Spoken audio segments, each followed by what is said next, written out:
नमस्कार दर्शकों, मैं स्मार्टी स्वागत है आपका नेशन इंडिया न्यूज चैनल पर। आइए आपको सूचित करवाते हैं देश और दुनिया की खबरों से। मलाड की 47 वर्षीय गृहिणी और उसके पड़ोसी को नौकरी दिलाने के बहाने लूटने के मामले में 2 लोगों के खिलाफ मामला दर्ज किया गया है।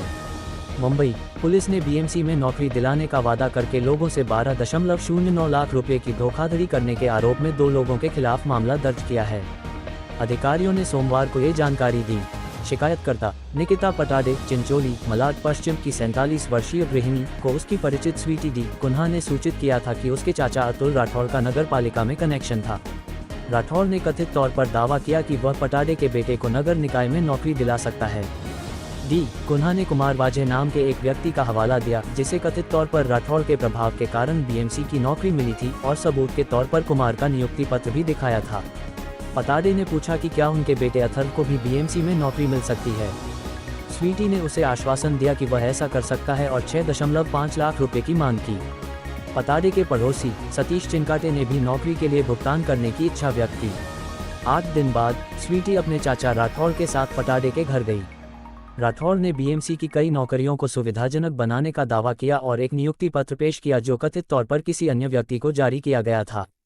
उन्होंने पटाडे को सूचित किया कि उनके बेटे को अपनी नौकरी शुरू करने के लिए 3 महीने इंतजार करना होगा, लेकिन नियुक्ति पत्र प्राप्त करने के बाद इस अवधि के लिए वेतन मिलेगा। पीड़ित को बीएमसी स्टाम्प वाले नियुक्ति पत्र प्रदान किए गए। दिसंबर 2021 में स्वीटी ने पटाडे और सतीश को नियुक्ति पत्र सौंपे, जिनमें से प्रत्येक पर बीएमसी की मोहरें थीं। इसके बाद चिनकाटे ने जनवरी 2022 में राठौड़ को 4 लाख रुपये का भुगतान किया। अतिरिक्त 2.5 लाख रुपए देने के लिए उन्होंने अपनी मां का सोना भी गिरवी रख दिया। फरवरी 2022 तक पटाडे ने राठौड़ को 3 लाख रुपए नकद और 2,59,400 रुपए जीपे के माध्यम से दिए थे। पटाडे ने कुल 5,44,400 रुपए का भुगतान किया, जबकि चिनकाटे ने 6.5 लाख रुपए का भुगतान किया। राठौड़ ने दावा किया कि उन्होंने पैसे किसी सचिन खराडे को सौंपे थे, लेकिन उन्होंने खराडे के संपर्क विवरण का कभी खुलासा नहीं किया। ये पता चलने पर कि राठौड़ का असली नाम ईश्वर रूप था, पटाडे ने उनके और खराडे दोनों के खिलाफ प्राथमिकी दर्ज की। एक वाहन चालक जो गलती से किसी व्यक्ति को टक्कर मार देता है और बाद में पुलिस को उस बारे में सूचित करता है या पीड़ित को नजदीकी अस्पताल ले जाता है, उस पर हाल ही में बनाए गए भारतीय न्याय संहिता (BNS) के कड़े प्रावधान के तहत मुकदमा नहीं चलाया जाएगा। एक वरिष्ठ सरकारी अधिकारी ने मंगलवार को ये जानकारी दी। BNS के अनुसार जो कोई भी लापरवाही से वाहन चलाकर किसी व्यक्ति की मौत का कारण बनता है, जो गैर इरादतन हत्या की श्रेणी में आता है और घटना के तुरंत बाद किसी पुलिस अधिकारी या मजिस्ट्रेट को इसकी सूचना दिए बिना भाग जाता है, उसे 10 वर्ष तक की अवधि के कारावास से दंडित किया जाएगा और जुर्माना भी लगाया जाएगा। नए कानून के खिलाफ प्रदर्शन कर रहे और सड़कों से दूर रहने वाले कुछ ट्रक चालकों की आशंकाओं को गलत बताकर खारिज करते हुए पदाधिकारी ने कहा कि हिट एंड रन मामलों का प्रावधान केवल उन वाहन चालकों पर लागू होगा जो पुलिस को बिना बताए भागने की कोशिश करेंगे। अधिकारी ने कहा, दुर्घटना की सूचना पुलिस को देने वाले चालक पर कड़े कानून के तहत कार्रवाई नहीं की जाएगी। यदि वाहन चालक को डर है कि दुर्घटना स्थल पर रुकने पर उस पर हमला किया जाएगा, तो वह निकटतम पुलिस थाने जा सकता है या पुलिस या टोल फ्री आपातकालीन हेल्पलाइन नंबर 108 पर कॉल कर सकता है और दुर्घटना के बारे में सूचित कर सकता है। ऐसे मामलों में वाहन चालक को बस पुलिस को गाड़ी का नंबर, संपर्क विवरण देना होगा और बताना होगा कि जरूरत पड़ने पर वह जाँच में सहयोग करेगा। उन्होंने कहा कि ऐसे मामलों में कानून के कड़े प्रावधान लागू नहीं होंगे।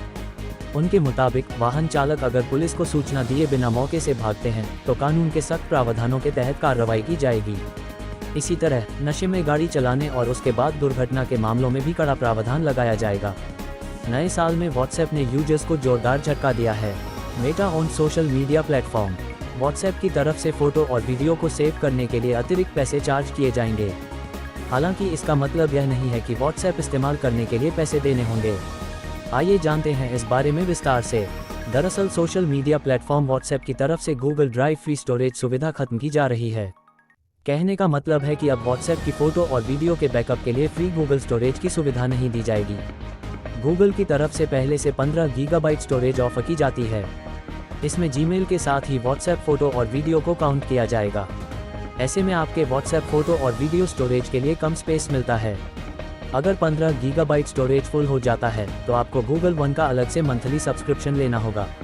अगर आप गूगल वन सब्सक्रिप्शन नहीं लेना चाहते हैं तो आपको एंड्रॉयड से फाइल ट्रांसफ़र की सुविधा दी जाएगी। मेटावर्स प्राइम कोविड काल के दौरान मेटावर्स काफ़ी ज़्यादा चर्चा में रहा था। इस प्लेटफॉर्म पर लोग शादी कर रहे थे, जमीन खरीद रहे थे और बहुत से भी काम कर रहे थे। हालांकि साल 2023 में मेटावर्स का चलन कम हुआ और अब इसकी चर्चा कम ही सुनने को मिलती है। हाल में ही एक लड़की के साथ मेटावर्स में गैंग रेप हुआ है, जिसकी जांच पुलिस कर रही है। आइए जानते हैं इसकी डिटेल्स। मेटावर्स, ये टर्म कोविड काल के दौरान काफ़ी ज़्यादा चर्चा में रहा। बहुत से लोगों ने मेटावर्स में शादी की, कई लोगों ने ज़मीन और शॉप भी खरीदे। हालांकि साल 2023 में मेटावर्स की चर्चा कम हो गई, लेकिन इस वर्ल्ड में भी असली दुनिया की तरह ही अपराध हो रहे हैं। ऐसा ही एक मामला सामने आया है, जिसमें 16 साल की एक लड़की के साथ गैंग रेप हुआ है। यूनाइटेड किंगडम यूके की पुलिस मामले की जांच कर रही है। रिपोर्ट्स की माने तो मेटावर्स में अनजान लोगों के एक ग्रुप ने इस लड़की पर सेक्सुअली अटैक किया है। ये गैंग रेप लड़की से डिजिटल अवतार के साथ हुआ है। पीड़िता ने VR वर्चुअल रियलिटी हेडसेट पहन रखा था और वो एक गेम खेल रही थी जब उसके साथ ये हादसा हुआ है।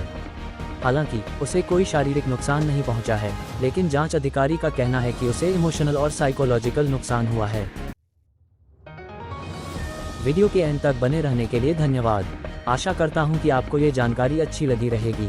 एक निवेदन है कि हमारे YouTube channel nation India news को सब्सक्राइब करना ना भूलें तथा लाइक, शेयर और कमेंट करें। धन्यवाद।